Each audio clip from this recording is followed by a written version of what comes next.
Un homme qui t'envoie pas un message dans la journée, c'est un homme qui s'en fout de toi. Ah, t'as l'habitude d'entendre ça tout le temps, hein. Les coachs des réseaux sociaux numériques, là, en carton-pâte.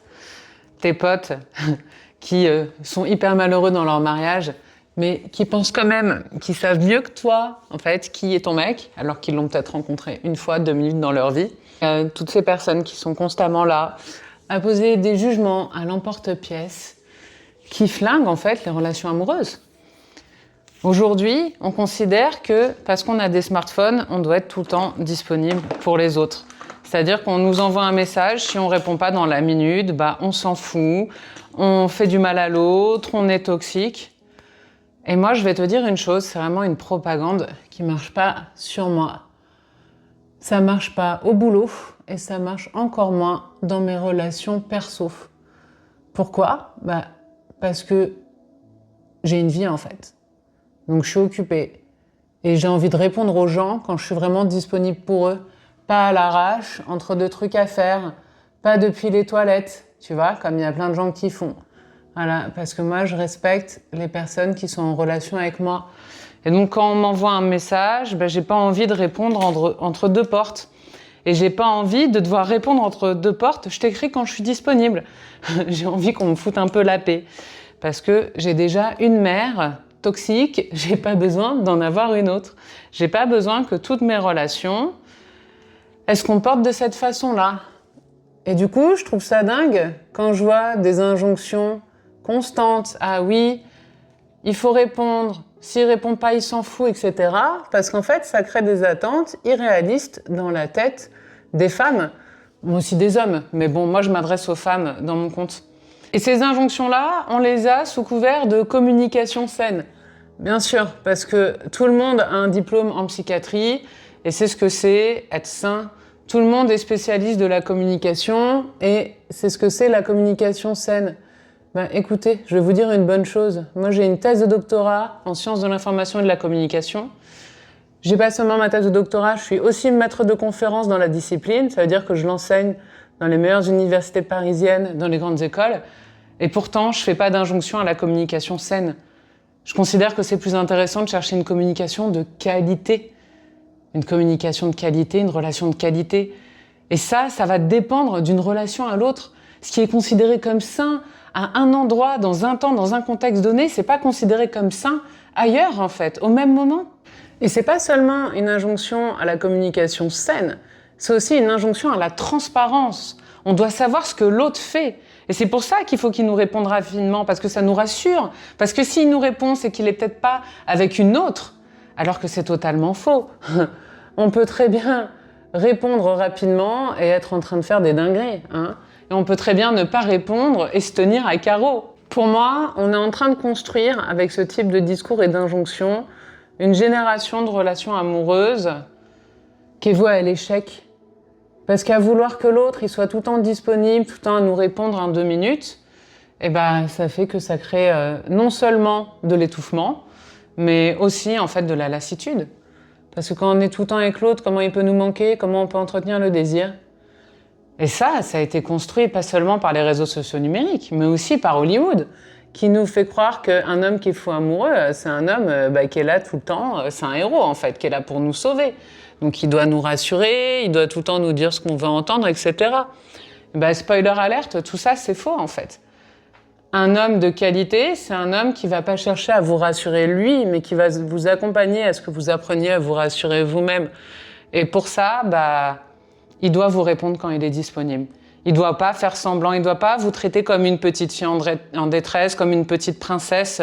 Il doit pas se positionner comme votre père, en fait. Il doit se positionner comme votre homme, comme votre roi, pour que vous soyez une reine à ses côtés qui est forte, qui est solide. Parce que la vie, c'est dur. Vous devez pouvoir être capable de vous rassurer toute seule. C'est même une des compétences fondamentales pour entretenir de bonnes relations avec les autres. Alors, je sais très bien que c'est pas ce que tu veux entendre. Ce que tu veux entendre, c'est ce que tout le monde dit. Le mec qui te répond pas, il s'en fout. Parce que comme ça, au moins, ça te conforte dans ton petit schéma dans lequel tous les mecs sont des salauds et que de toute façon, toi, tu peux pas être aimé. Parce que si, en fait, tu te rends compte que tu peux être aimé, que tu es aimable, qu'est-ce que ça révèle ?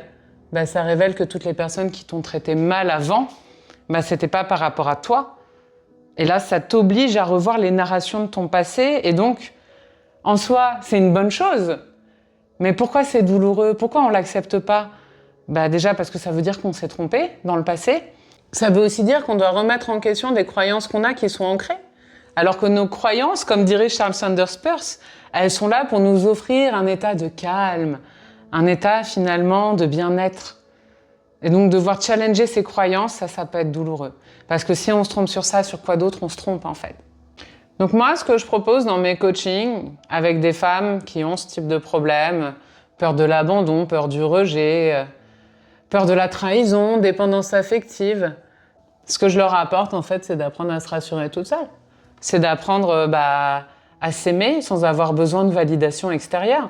Et pas que la validation de cet homme qu'elles aiment, aussi la validation de leurs proches, de leurs amis, qui, comme je le disais au début de la vidéo, sont les plus mauvais conseillères. Parce qu'à partir du moment où tu travailles ton amour-propre, que tu apprends à te rassurer toute seule, bah en fait, la plupart des hommes, ils sont rassurés par ça. Donc en fait, si tu fais ce taf-là, ton mec, il va arrêter de te fuir, tu vois. Il va te répondre plus. Il va être plus présent avec toi. Il va s'engager. Moi, je l'ai vu avec le mien, hein. Toutes les filles avant moi, elles ont galéré avec lui. Parce qu'il a la tête dure, c'est un clou de cercueil. Il est têtu comme une mule, il est hyper fier. C'est un mec extraordinaire. Mais c'est culturel. Dans son pays, les hommes, ils sont comme ça. Et tout le monde dans mon entourage me disait « Laisse tomber, ce mec-là, il n'est pas engagé avec toi, il n'est pas sérieux. » Voilà, c'est tout bénef pour lui d'avoir une super nana qui est à fond sur lui, mais au fond, il t'aime pas. L'amour, tu sais, c'est pas à sens unique. Vous imaginez pas ce que je me suis mangé. Hein. Et j'entendais ça à des moments dans la vie où j'avais besoin qu'on me dise « Mais non, mais il t'aime, c'est évident, arrête de douter, voyons. » Peu importe si parfois il met du temps à répondre, peu importe si parfois il est un peu absent.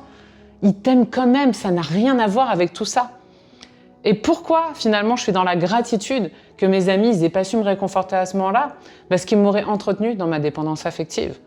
Et donc, le fait de ne pas avoir de soutien, ça m'a forcé, moi, à aller créer ça, cet espace-là où j'ai confiance en moi, où je m'offre la sérénité et l'amour-propre.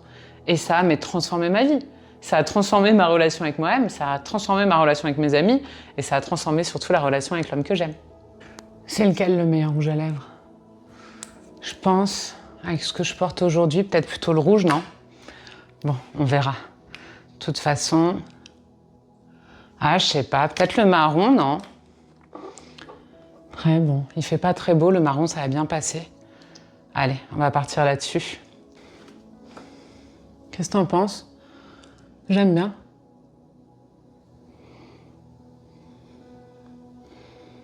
Ouais, c'est sympa, c'est joli. Je pense que ce rouge, ça aurait juré, hein. Ah, c'est mieux. En plus, j'ai fait les yeux un peu orangés. Ça va mieux ensemble. Donc moi, j'ai fait ce travail-là parce que quand j'ai rencontré l'homme de ma vie, eh bien, il a bien fallu que je fasse le taf pour que ça fonctionne entre nous.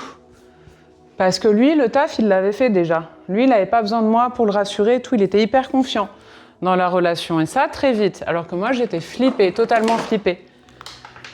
Et donc, j'ai fait le taf. Je me suis inspirée de ce que j'ai appris dans mes longues études et dans mon travail, notamment en anthropologie de la communication, les pédagogies innovantes et les méthodes de coaching de pointe. Et j'ai développé un programme qui s'appelle Amour Suprême. Et c'est un bijou. Parce qu'il y a déjà plein de femmes qui ont pu l'essayer, que j'ai pu accompagner et dont ça a transformé la vie. Je pensais même pas que j'aurais des résultats pareils avec mes coachés, mais c'est vraiment magnifique. Je suis trop heureuse de ce produit. Il est sublime, il est suprême. Et donc, si tu as envie de l'essayer, écoute, pour l'instant, j'offre 7 jours. Donc, tu as 7 jours à 0 € où tu peux venir tester le programme sans engagement. S'il te plaît, à la fin de la semaine, tu seras débité. Et s'il te plaît pas, tu te désinscris. Et puis voilà, comme ça au moins, si ça te convient pas, tu gardes ton argent. Mais je suis tellement sûre de mon programme que je sais très bien que tu vas le garder.